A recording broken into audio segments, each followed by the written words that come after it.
Judy WTF, and today we're going to talk about Mind Map 2 and reaching your goals predicated on the fact that you have cleared up a lot of your childhood wounds so your goals are able to be visualized and attained and not tripped up by all kinds of damages from your childhood wounds, which often is what happens when people are compromised in childhood.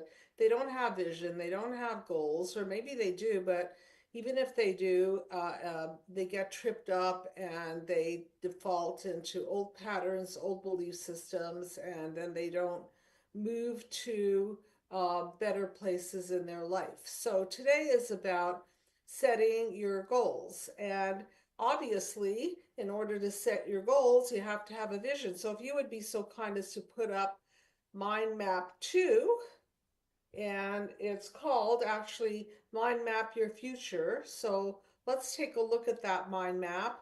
And it is a new mind map that Dr. Eric Perry and I created. Do you have a picture of it that we could show the audience?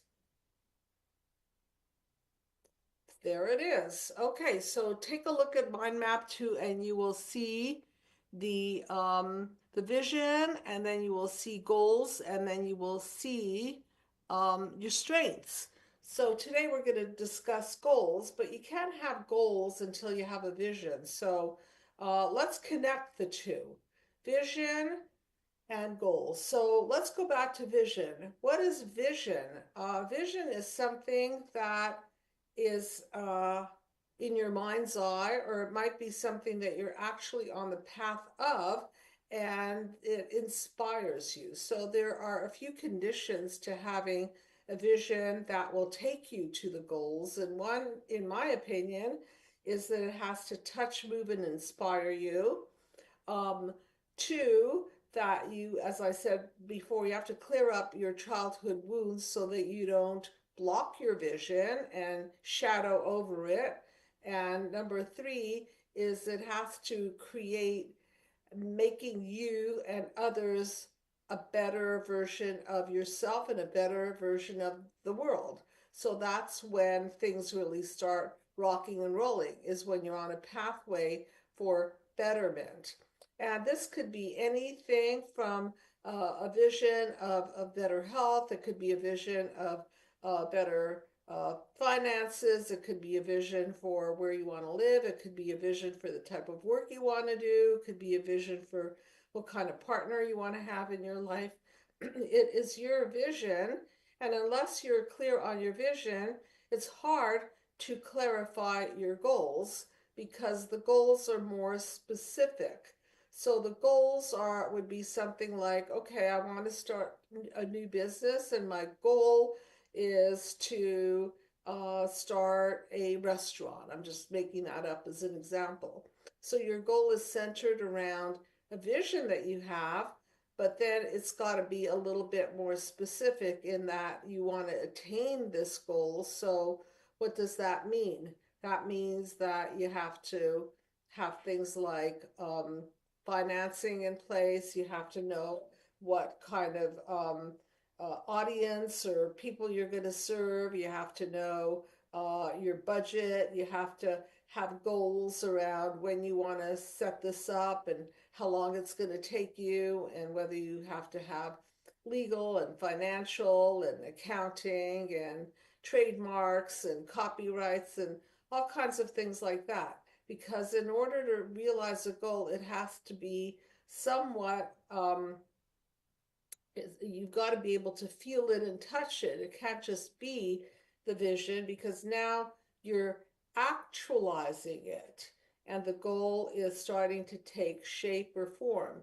And this is a call-in show, everybody. So please call in and let's get into it, because I'd like this year to be a year where you move forward. It's not just about childhood wounds. It's about moving past them, having visions and setting goals, and then manifesting the best of your best. And if anybody has not gotten their copy of Be the Cause Healing Human Disconnect, please download it, ask for it. Be the Cause Healing human disconnect, and it's your opportunity to tap into your light and create a new, better blueprint for your future.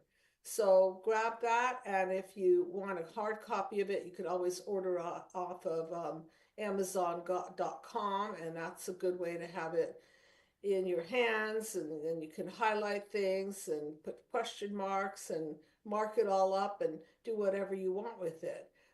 Okay, so again, you see the DNA strand. So the DNA is the darkness that you're coming out of, and then the work of clearing up your childhood wounds is the breakthrough and being the cause, and then the elevation of it are the colorful DNA strands that mobilize you upwards. So you can see the expansiveness of my drawing here, which is very metaphorical, if you will, because it's taking you from way down there where things were not so good, and then you go on the journey and you put your effort in to spiral upward.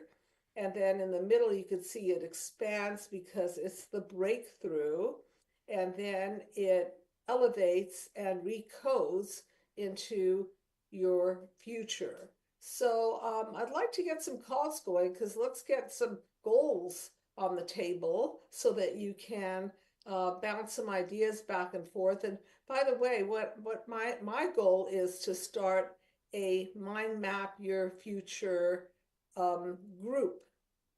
So in order to do that, we have to have a certain amount of people to get that party started. So if you're interested in manifesting and being a part of the group, please reach out to me so that I could get you started and get you introduced to Dr. Eric Perry, who will most likely be leading the group. And then we can go through the entire process and put that map back up there and take you from, through, to. So if you could put that Mind Map Your Future back up there, this is basically going to be the structure of the group. Thank you. So you could see we're taking you from your vision and goal and tapping into your strength, and then we're going to be taking you through the resources that you have available and that you need to have available. Of course, the challenges that you have to face and everyone has to face, and then coming up with solutions to go past all of the barriers, and then paradigm shift this into a beautiful growth pattern here that goes into looking at milestones so that you could track your progress, and then how you grow and track your growth, and then ultimately build something that is sustainable. So let's compare and contrast this to Mind Map 1, which was the precursor to getting you in shape so that you can do Mind Map 2. I used to call it Mind Map Squared because it was a way to really power up. So Mind Map 1 is a way to break through old childhood wounds like physical abuse, emotional abuse, sexual abuse, spoiling, smothering, narcissistic control. And then instead of having reactions in Mind Map 2, now we are having proactive goals. So we're sort of flipping the mind map in another direction. Instead of reactions, we're having goals. So this is a very proactive mind map, if you will. So are there any callers that would like to share goals so that we can get into it and use your goals as an example of how to even put them together? One thing that you do not want to do is have goals that do not reflect some kind of a passion, some kind of a lifestyle that you want to live. You don't want goals that are going to take you into a lifestyle that you don't want to live, because they're not going to sustain. So again, vision, passion, sustainability, goals that fit your mind, body, soul, so to speak, goals that are inspirational, goals that are going to make a difference to you and other people. Um, People who are goal oriented, they are very specific in what they're going to do, even on a daily basis. Let's take an athlete, for example. So if they're training for an event, they may very specifically have their goals set out for them, whereby they're going to do X amount of weight training and they're going to eat properly and they're going to get X amount of sleep. And I think we have a question. So, hi, thank you for asking the question. What is the question, please?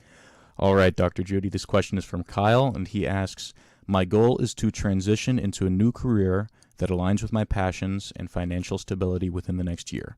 How can I use visualization to help me achieve this? Okay, so if you have a goal, then let's make it more specific. So you want financial, read that back to me again. You want financial freedom. You want it to be passionate. Yes? Read me the elements again, please. He said his goal is to transition into a new career that aligns with his passions and financial stability within the next year, and he asks how visualization can help him achieve this. Okay, so it's not, you've already realized it. Okay, you've already realized it in your mind's eye. And now comes the nitty gritty. Now you've got to set that goal and do something about it. That's the part I personally hate because I like to have visions. I'm a visionary and it's fun for me to be airy fairy and pie in the sky. And so, Kyle, what I don't want you to do is be pie in the sky through the process. You have to at the beginning because it's great to tap into your passion, but now you want to actualize this thing. So, if you don't mind, would you be courageous enough to call in, please, and then I can walk you through this so that you really get this started in the right way, and maybe people could see this in action so that it's not just a mind game here, like anybody could say, my goal is to be a rock star, and my goal is, but too vague, too vague. That's why this mind map, it will pin you down, and that's the unpleasant part. My goal is to learn. Like today, I went to my Taekwondo teacher, and it's really, really difficult because he's teaching me stick training and how to defend with the stick. And my goal is just to learn each particular maneuver. But it's not just a goal because now I've got to do something about it. I've got to stand there and look what he's doing and watch his movements and repeat them a whole bunch of times. And even when I feel bored or not passionate about it, I have to remember that I want to be a better martial artist. So this is the pathway. So one of the things that I want to tell you is you don't have to love every piece of your goal. Okay, that's ridiculous. I don't love every piece of my goal. However, I am dedicated to my goal because if it wasn't something driving in me to dedicate myself to the goal, I would just quit when the nitty gritty became too um, uninspirational or boring or difficult or obnoxious. Kyle, would you be so kind as to call in? I'd love to walk you through this. Maybe you could type that in, or anybody else want to call in, because it's difficult to, again, be in my head about goals unless I have an actual example from somebody who is trying very hard to reconfigure their life. Kyle, you want to reconfigure your life. You're not just trying to better your job. You want a job that aligns with your passion. You want a job that's going to create more financial stability and wealth for yourself, correct? And what else was in that question? Well, Kyle did add on to the question in the chat. He said he currently works a customer service job, but he wants to transition to become a content creator. A content creator. Okay. So So let's brainstorm, and if you don't want to call in, I respect that. Maybe we could just chat on the chat line there. Kyle, so have you been watching the types of content creators that you want to emulate?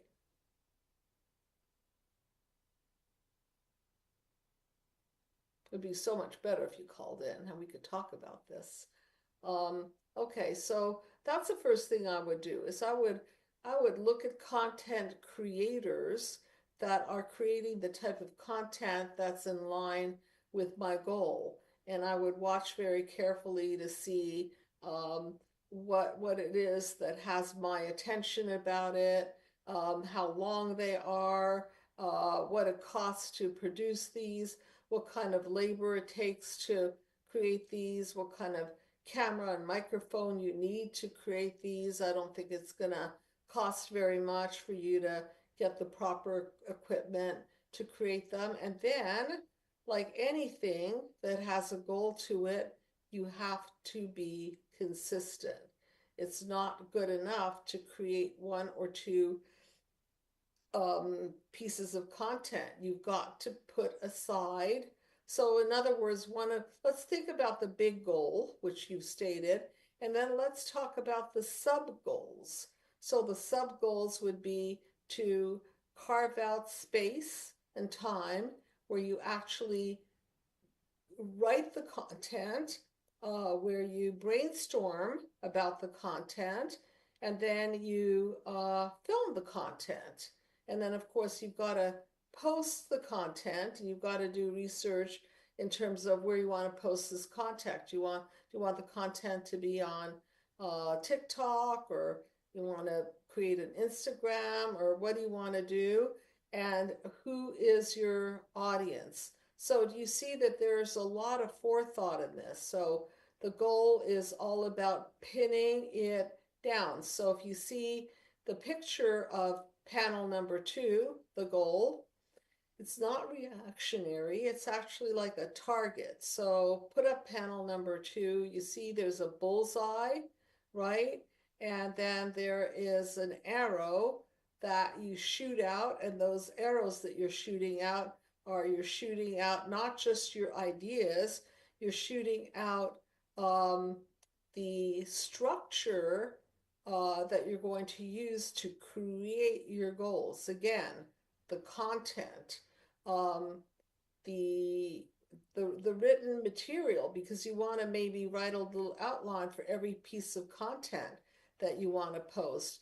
You want to plan these things down to the wardrobe that you wear. You want to plan what time you want to launch them depending on who your audience is. Okay, so everything, see how the bullseye is very exacting, right? You don't want to miss your goal and be too vague. Because if you're playing darts, which this is a metaphor for darts, what's darts? You're trying to bullseye right in, and there are lots of things that you want to bullseye right into. As I mentioned, the content, who your audience is, um, the uh, the time that you want to launch it, where you're going to launch it. These are goals. So these are your little mini goals. So after you've established all your little mini goals and you've put them up on a chart, so to speak, because in a sense the mind map is a chart, then you dedicate yourself to practicing that. I was talking to my master who's 80 years old, and he practices kendo, which he was showing me, which is a really, really long stick. And you basically move with the stick and you slide your feet along the floor, and you're basically hitting people on the head with it or stabbing people in the throat. Isn't that very, it's very interesting sport. And he does this movement every morning. I think he told me that he does 300 of them, and then he switches to a heavier stick, and he does this every single morning. So do you see that these goals are something that you take on that it's not just a fun, ooh, I'm going to change careers, and ooh, I'm going to have a new passionate career, and it's going to align with my financial goals. You got to do the work, and that is the difficult part. So I think part of the goal forming process is sitting down with yourself and asking yourself, am I prepared to put time into this? So now that I have the vision, and you have the vision that you want to move out of customer service, you want to be aligned in your career path, it's got to be lucrative because then you don't have incentive to do it. Are you prepared? Are you prepared? Because just as in target shooting, you're taking some risks, right? You are putting forth a goal to yourself that's going to take time. It may take money. It may take, as I mentioned, some legal representation, particularly if you are going to trademark or copyright something. You might want to set up a proper S corp for yourself, or however you're going to do it. And there are just so many mini goals within the goal. And so I would have that, you know, how there's that big target and then there's the specific thing. The specific thing is, so you're going to have this new created work. But then around that created work, you see there are a lot of rings, and you've got to go through the rings of the process, legal, and the effort, and all the behaviors that go into that. So it's not just boom, bullseye, it's lots and lots of mini goals. So don't think of it as just one goal. Big goal, and then within the big goal are the mini goals. Like, for example, my mini goal today was to get my footwork squared away so that I could slide down the mat. It's a mini goal. The goal, of course, is to move quickly and aim for where you want to aim, but the mini goals are holding the stick properly and straightening out the body and watching the posture and watching every movement and looking in the mirror so that your body is aligned with where you want to go. And those are the little mini goals. And it's difficult because, you know, you got to really concentrate on every aspect of the movement. And then that's how it is with goals too. It's not just one big goal. It's all the goal. It's the goal, and then all the little mini goals. Kyle, does that sound like I'm putting it together for you on some level?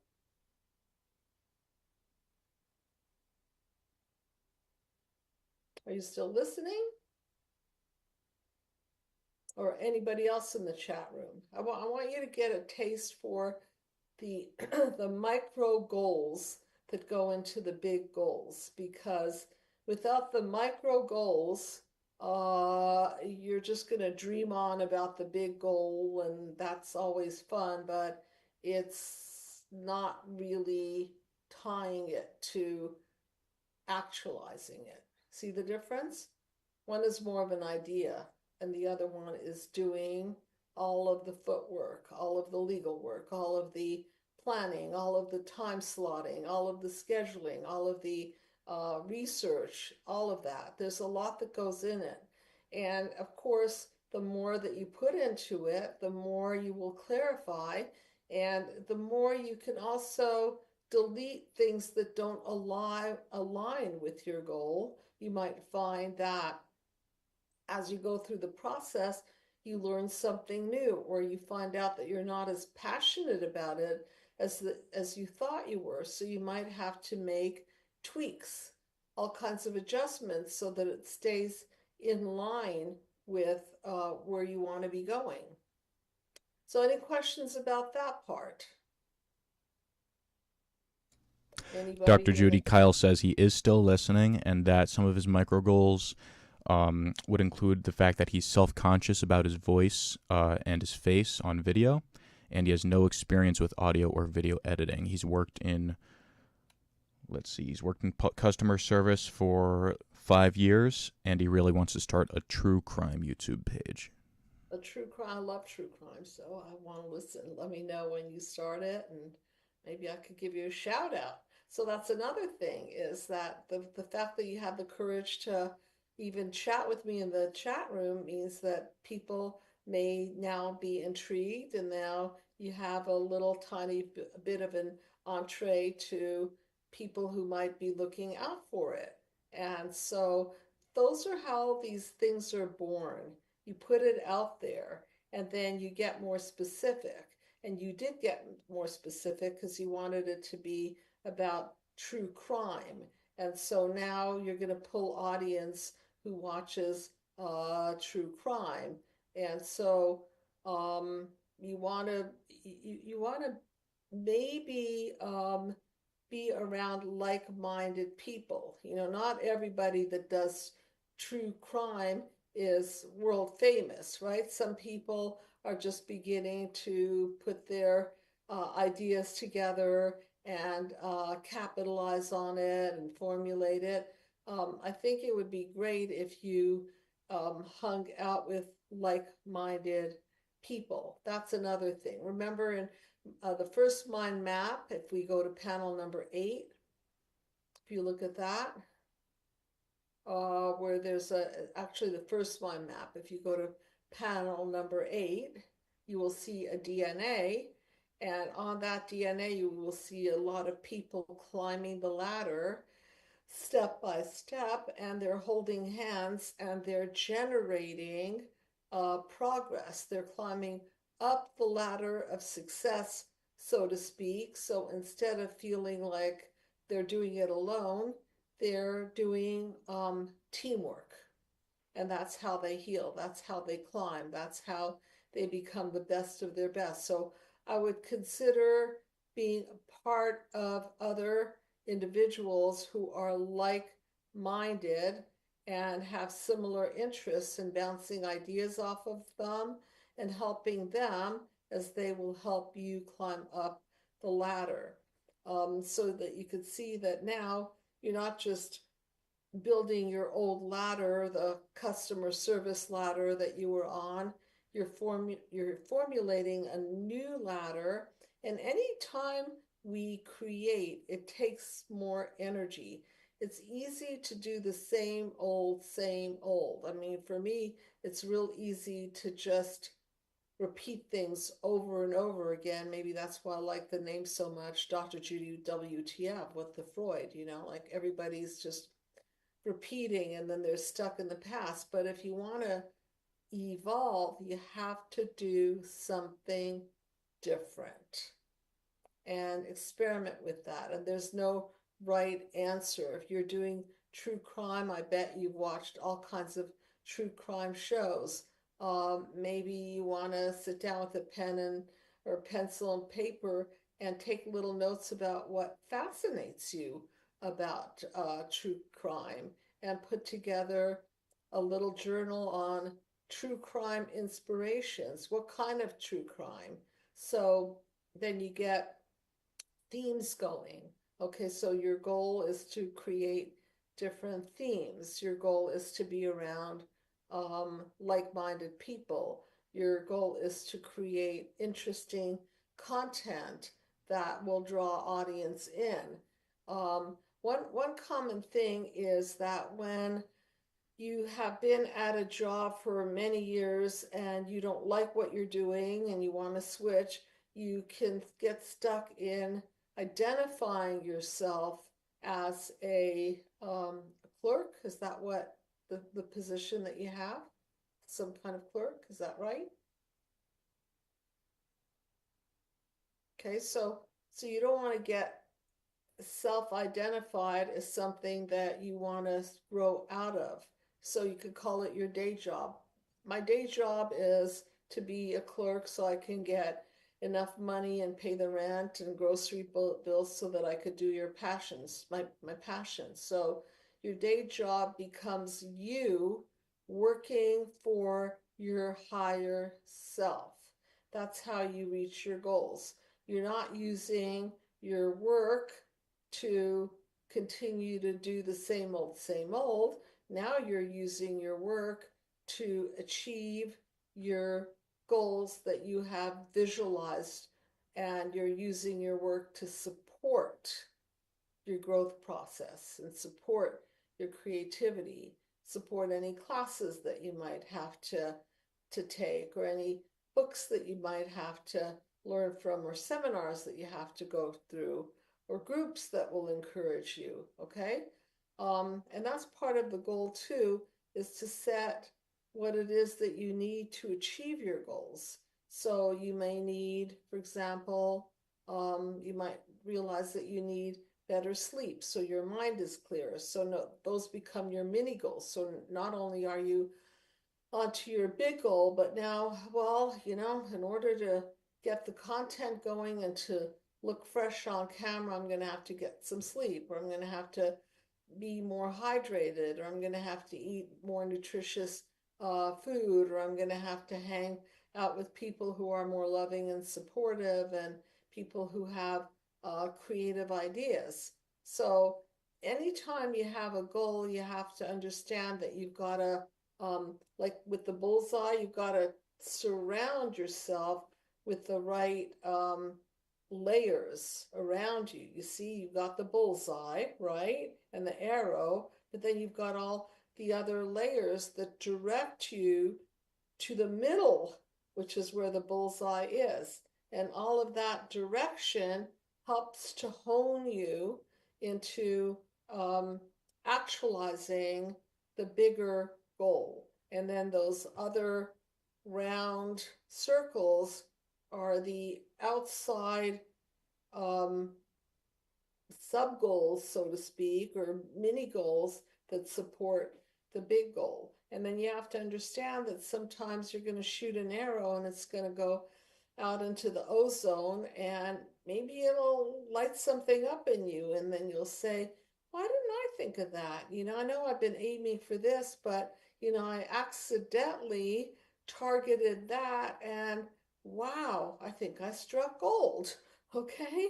And so don't be such a stick in the mud to think that you can't shift things, that you can't re-aim, that you can't re-visualize things, that you can't go off the grid, so to speak, because that's part of creativity, isn't it? To color outside the lines, to think outside the box, to shoot a target and then go past that little bullseye and maybe realize something else. So stay open. That's another thing that I really want to encourage. Not scattered, but open. Okay? And instead of rushing into your goals, don't just rush into your goals. Take the time to have your vision, because goals are much more likely to manifest when you have a strong vision behind you. You've got to be touched, moved, and inspired in order to pick yourself up and have those goals and actually do them. That's the tough part. Anything is fun in your mind's eye. We can have dreams.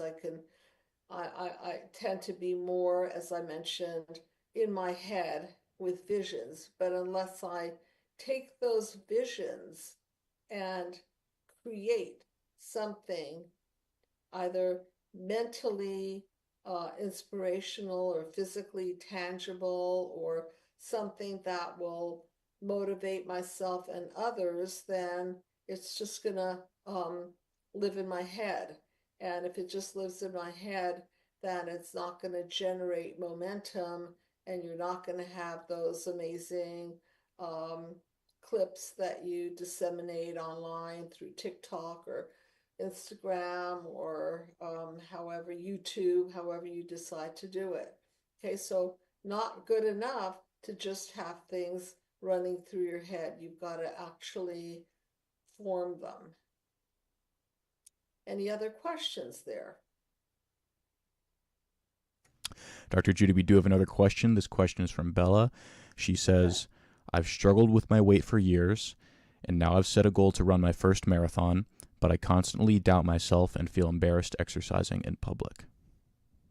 Okay, beautiful. Thank you for that. So oftentimes we have a, like, you want to run a marathon, Bella, right?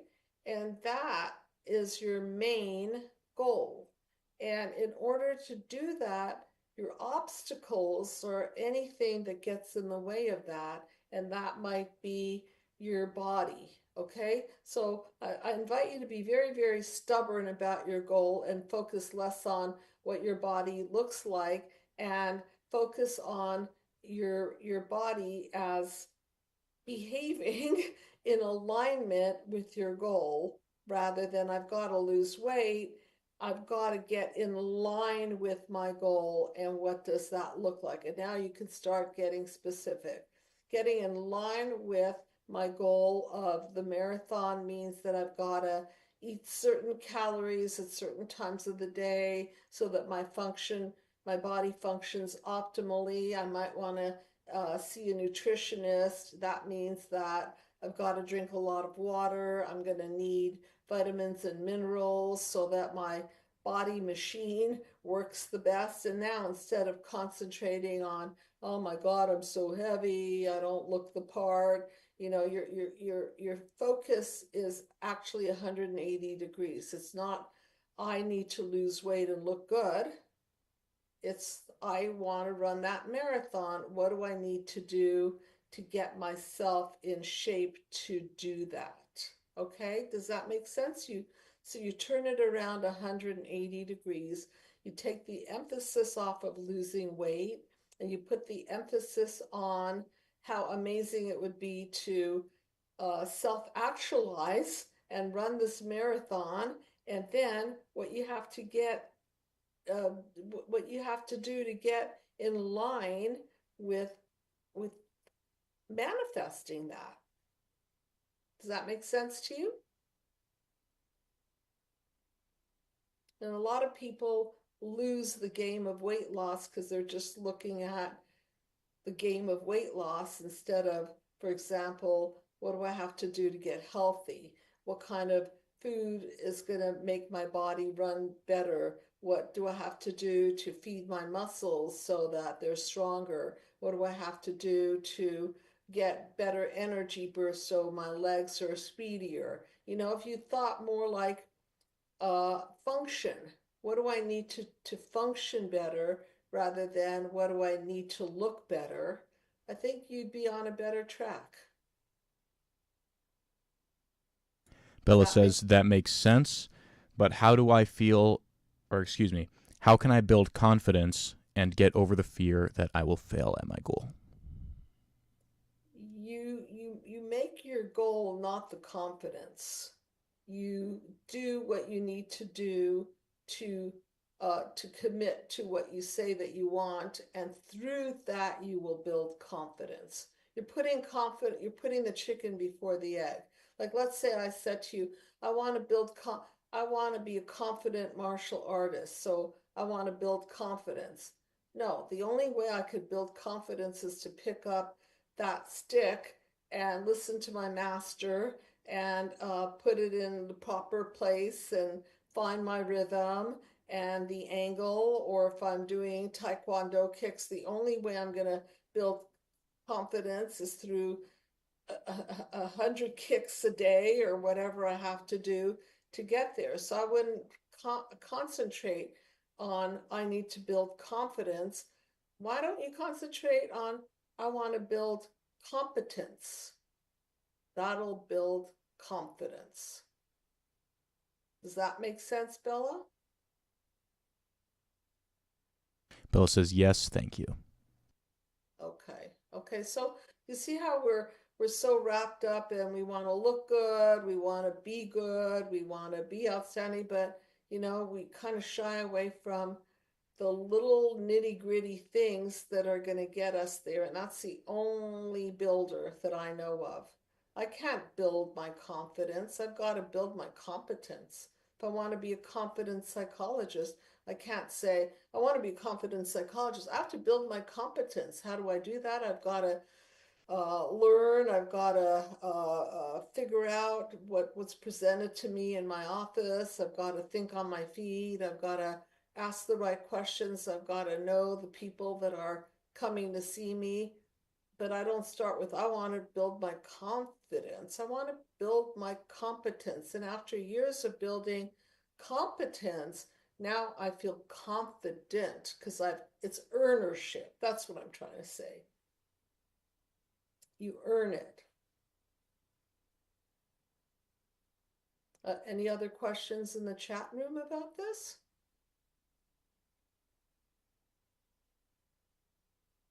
Yeah, goals are not that fun. I mean, visions are fun. I have a vision. I want to do a mind map. I want to do a mind map, your future mind map.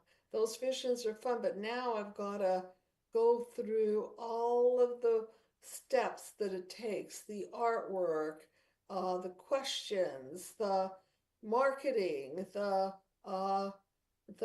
aspects that I've got to reconfigure. You see, it's like sculpting, right? You may not get everything right in the first take. You might have to massage the clay or take some of the clay away or put more back or maybe smash the whole thing up and roll it into a little ball and start again and not be afraid of the process, because once you've done one sculpture, then you have more competence to do another one. And just because you've rolled it up into a little ball doesn't mean you're at square nothing. It just means that you've got more knowledge and competence to recreate something better. So it's always earnership.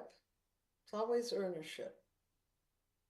And I think that's where we make the mistake. We want the results, and we want to focus on what's going to make us thinner, what's going to make us richer, what's going to make us. But it's not. It's the little goals that you put in front of you that build you and build out what you need. Like architecture, right? You're building the foundation, you're building the structure and the angles, you're bringing in the material, you're making sure that it aligns with what your needs are, and you keep morphing it until you're good with it. So the whole point about goals is attach it to your vision and know that you're now getting into the nitty gritty, and it's not always all that fun. It's just that when you start morphing yourself and become a higher version of yourself, you've now committed. And the reason you're becoming a higher version of yourself is because you're actually doing the work. So the goals are doing the work. You're doing it. Getting up in the morning, you're scheduling your stretches, you're scheduling your vitamins, you're putting it out on the counter, you're drinking your water, you're planning your meals, you're figuring out what the best time of the day to eat is, you're talking to your coach to see how many more miles you can run a day without burning out. You take the time to build muscle and then rest the muscle. You're doing all of that. And hopefully you're not alone. Hopefully you have a master or a trainer or somebody who has more knowledge and wisdom than you do. Because again, back to panel number 8, we can't do it alone.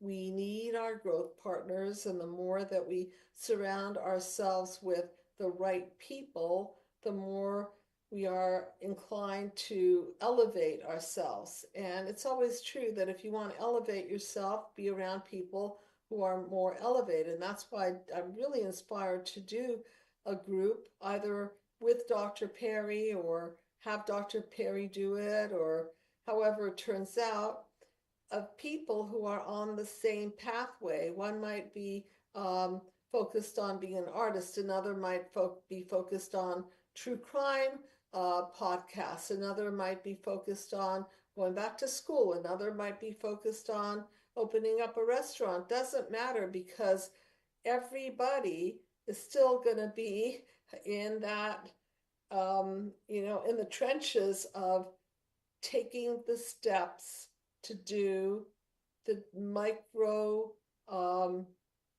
behaviors that are going to build out your goals. So you're building out your goals. Any other thoughts or questions or last minute call-ins? So please feel free to reach out to me. My house did not burn down. I'm still here. My house is still here. Psychological Healing Center is still standing. And I'd like to take you on this pathway to mind map your future. And I would love to do it in a group format. It's always more fun. And if you've already done the work of Mind Map 1, which is attending to morphing out of childhood wounds, and you feel like you are ready for Mind Map 2, please be in touch with me, and we will put together this group so that we can grow together. And it'll be so much fun to talk about it and meet the challenges and have other people on board brainstorming and supporting and jumping in and with ideas and solving resistances and so on. It's just nicer when we do it together. So no other last minute questions or thoughts?